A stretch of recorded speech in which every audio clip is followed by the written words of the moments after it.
Alright, so this is a tutorial on how to make a small skinning knife. I'm going to start out with this bar stock of 1095. You want to make sure that you're making your knives with high carbon steel. You can order it in from various steel companies. I get mine from Admiral Steel up in Canada. You can find literature online about what steel to use. I tend to use L6 for swords and 1095 for knives, though I do mix it up. What you want to start out with is forging the clip point in. This way when you start beveling, you get the kind of point you want. Skinning knives have clip points.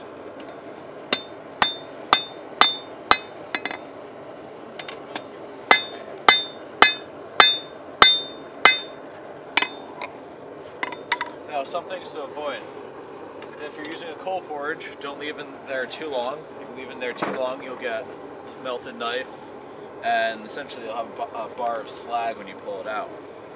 You don't want a cold forge at all. You have a sweet spot you want to forge in, which is red hot to orange. You don't want it super hot because that promotes grain growth, which is like yellow. You don't want that. And you don't want black, which means, although it's the upper range of black, you can get away with austenite forging. If you get it too cold, then you'll have microfractures in your steel.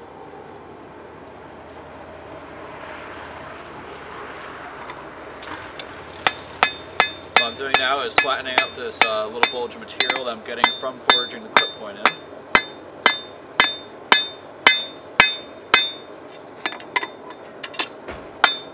Now I'm in the sunlight right now, which is generally considered bad because it's harder to see the color of your steel. But what I keep doing is putting the steel in the shadow of the anvil. When you're forging, you always want to wipe off the face of your anvil so you don't get scale pounded into the surface of your knife. If you do, it'll be a pain in the ass to grind everything out later. As you get your clip point down towards the point itself, you want to put it at the edge of the anvil. Otherwise your hammer, as you strike, will hit the face of the anvil, and you won't be actually doing any work on your knife and you'll be damaging your hammer.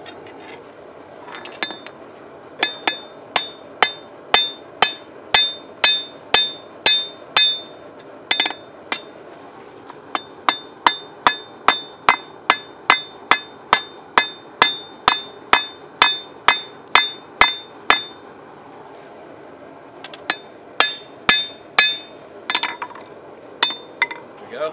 The clip point is almost done.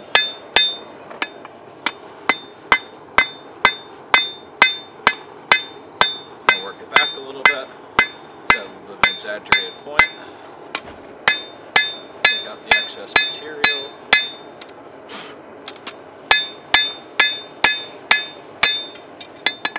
And time for another heat.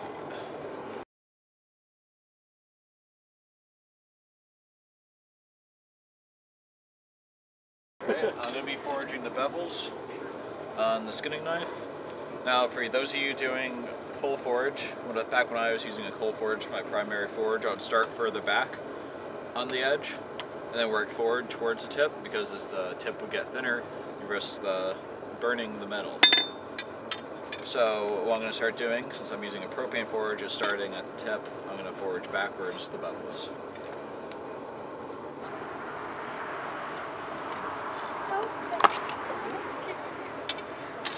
So another thing that'll help is if you put the edge of your knife right next to the edge of your anvil, so your edge of your hammer won't be hitting your anvil and bouncing up at you. That is a big risk for the whole losing your front teeth danger.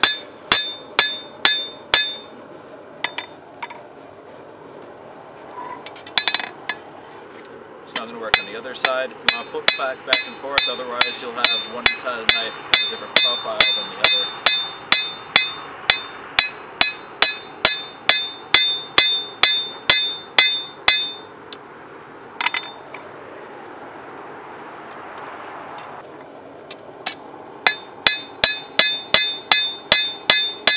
Now, when you're hammering the bevels in, you have to watch out and not hit the metal with the corner of your hammer. If you do that, then you're going to have crescent marks in your blade, which will be fairly deep and a thorough pain in the ass to grind out later on when you're doing the finishing process.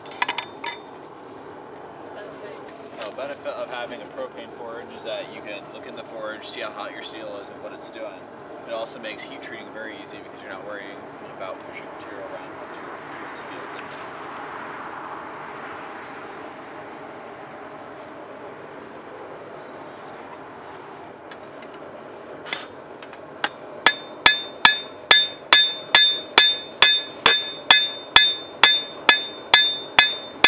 For hammer technique, you can directionalize your blows by skipping them forward. Like right now I'm trying to make the blade wider, so I'm angling them towards the edge, what will be the edge.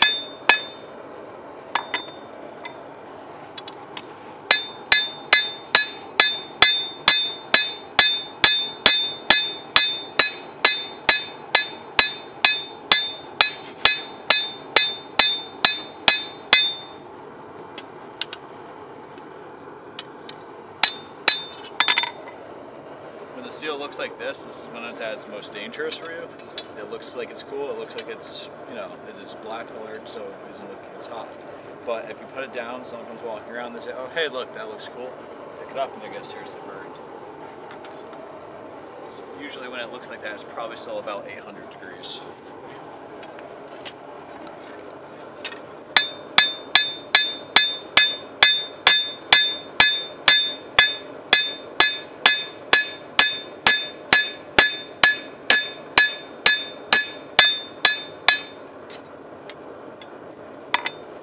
That's just about done. Tweak the tip, I can forge in the handle. Alright, if you want your tip to curl back a little more, you just give it a tap. It's going to make the edge wider to hammer that out, but you'll get the profile you want. So it's starting to curl up. Another heat. It works better if you do it over the corner of the anvil. You can get a better curve to your clip point as well.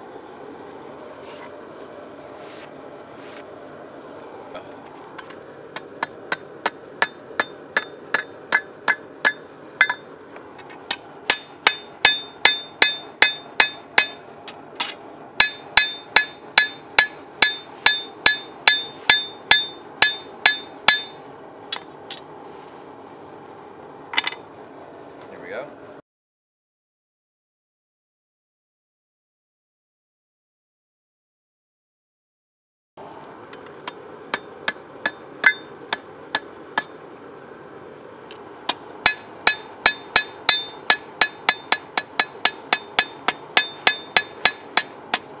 Now, a lot of people, they think that when you pull a knife out of the forge and you rough forge it, that it's going to look exactly like what it's going to be like when you have your final knife. Isn't the case. I actually make jokes about this to people when I do demonstrations at a colonial fair not too far from where I live. And people come up, they'll see something that's halfway through the process, has been quenched, etc., and doesn't have anything on it, but it still has the scale on from the quench. And they'll be like, whoa, how did you get it so exact, so close to the final shape? You just tell them, pull out of the forge, you just get a little dust off, and there you go, it's done. But no, you're going to need a lot of grinding. Even the Middle Ages, they did this. They had huge 6-foot water wheel driven grinding wheels. Right now I'm starting the handle. I'm using the corner of the anvil to create the indentation of the beginning of the handle.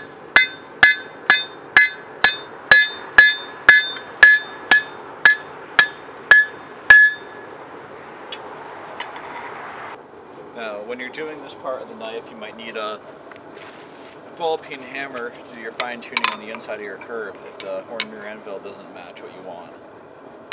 That's okay, go ahead and use it, whatever works.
there's a little bit of a bump in there.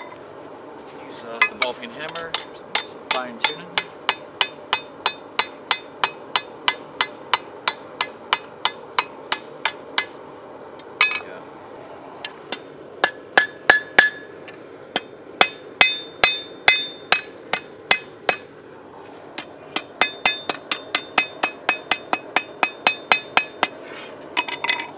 Base of the handle right on the cutting plate.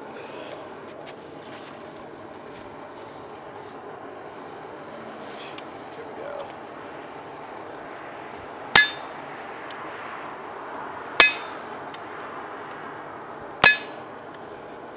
Now you want to cut on the cutting plate so that way you don't damage the face of your anvil or you do your primary amount of work.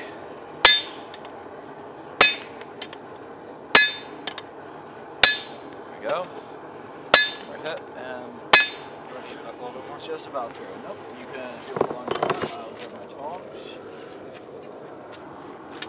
And you can tweak off. There we go. And there you have a rough forge skinning knife.